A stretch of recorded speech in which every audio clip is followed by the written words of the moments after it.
off to a good start because everybody's listening, and we're hoping during this Q&A session that you continue to listen and hold off any applause or comments until after this is all over. So we're going to begin with the first question, and it comes from Tony Clark.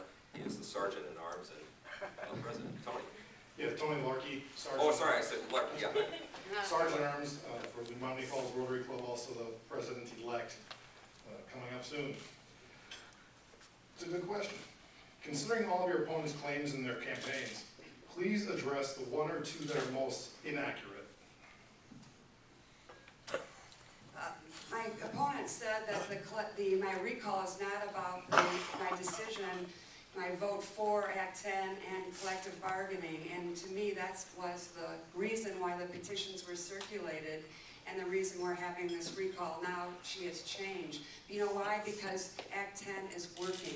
We've created 39,000 new jobs since January, and the best thing we can do for our families is to balance our budgets, be fiscally responsible, and grow jobs.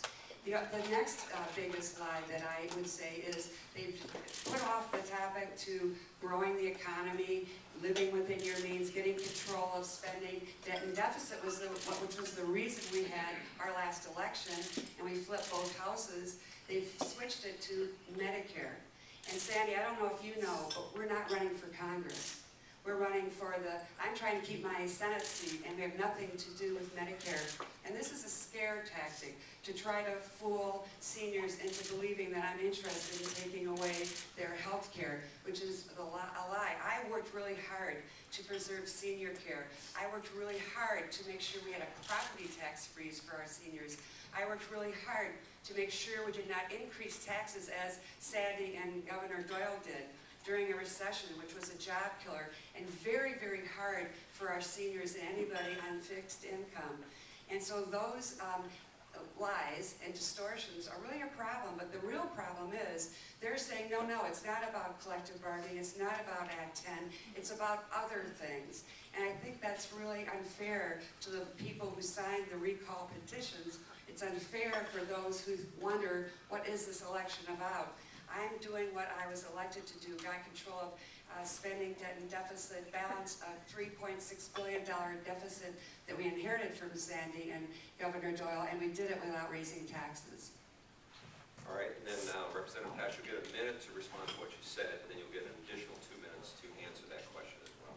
Senator Darling, I think you need to understand that people did sign the recall petition because they felt you weren't representing them. And it's a series of activities that have been going on since January. 30,000 people signed a recall petition. I've heard from people who said they have not done, they have called you, they have sent emails, they have sent letters, and you failed to listen. You were sent to Madison to represent the people of the Senate District, and just because they don't agree with you doesn't mean you stop listening. They are recalling you because you have cut quality of education, quality of health, quality of life for many, many people. And the issue on standing with Paul Ryan is a values issue. If you're willing to not understand that by giving people a voucher to pay for health care that will not keep up with the rising cost of health care, it shows a true lack of understanding and a willingness to not really deal with the problems and make sure people do have access to health care. There have been study after study that we need to make sure that as people age, they have access to health care, and a voucher is not going to do that. It's a values decision. It's a values reflection. Would you like the question asked again? Because you get 2 minutes now to answer the question.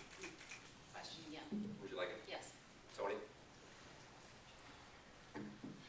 Considering all of your opponents' claims in their campaigns, please address one or two that are most inaccurate. Well, there are quite a few that are very, very inaccurate, and it's hard to figure out which one is which. One of the things I find very interesting, and Senator Darling's trying to deflect what this issue is all about, is calling me to task for the budget problems that we had going in. When I entered office in 2008, there was a huge budget deficit. And Senator Darling has been in office for over 20 years on joint finance for 10 of those years. On joint finance with a Republican governor and an important position on joint finance.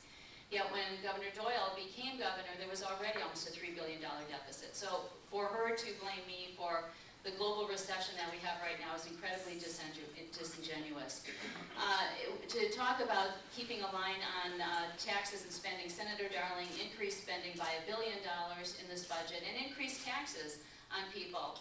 $70 million increase in taxes on seniors who rely on the homestead credit, on people barely getting by who are going to see an increase in earned income tax credit.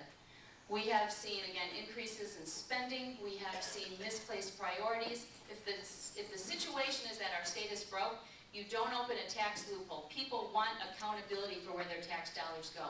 They want to make sure that it goes to things that they value. It needs to reflect their values. And what we're seeing really isn't a reflection of their values. So we're seeing a distortion of my record because, frankly, Senator Darling is afraid to talk about her own record, about her own role in dividing our state and not bringing us together, in gutting education and making healthcare less available for many, many people across the area, while increasing increasing the voucher program and taking away accountability for that, including background checks on teachers to make sure that they don't have a criminal record. Again, this is all about distortions because Senator Darling is unwilling to talk about her own record. She was sent to Madison to do a variety of things, but she has to represent the people of the district, and that means you have to have dialogue, you have to listen, you have to respond, whether people agree with you or not. Thank you. Okay, thank you, Tony. Good question. We'll move on to the second question.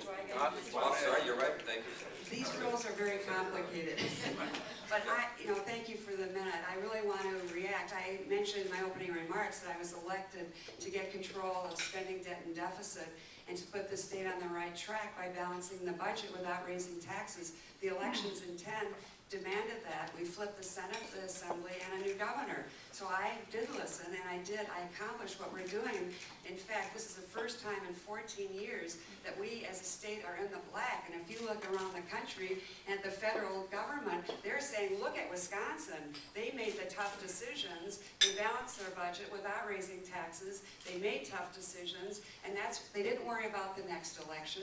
They did what they thought was right for their people. So we're getting attention from all over the country because we made the hard decisions, and the proof of it is that the 2010 said we want to change, you got to change, I did what you wanted me to do, and we're growing jobs. Thank you. Sorry about that, Senator. That's okay. Now we